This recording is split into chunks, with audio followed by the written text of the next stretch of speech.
Okay, well, we're back, and what I want to talk to you about today is one of my pet peeves, which is the emergence of this idea that you can't say certain things because they're microaggressions, and you might hurt the feelings of somebody. Well, carried to its logical conclusion, that pretty much says you can't open your mouth and say anything to anybody because who knows? You might hurt their feelings. And oh, we can't have that. That is just wrong. Don't hurt anybody's feelings. Now, the thing that really kind of ticked me off is when I first heard about this thing. I think it was Berkeley or one of those West Coast universities. They were issuing guidelines to students saying, you can't do this, you can't do that, and you can't do these microaggressions. And all the microaggressions that were given as examples sounded kind of like the things my mom used to tell me when I was a kid. Things like money doesn't grow on trees, or nobody promised you a rose garden, or a stitch in time saves nine. And these were all kinds of things that pointed to some lesson.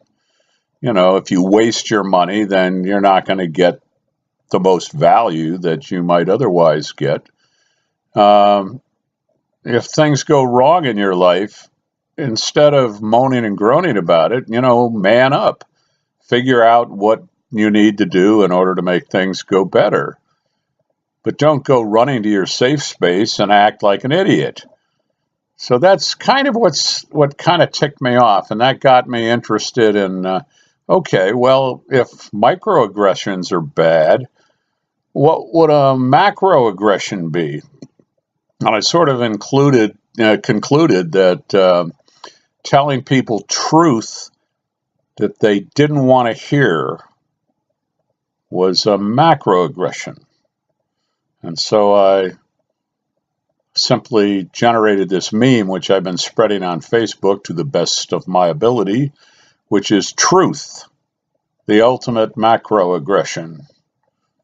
Now that's just the way it is. If you operate in this world with no concern for the truth, then what happens is things go wrong.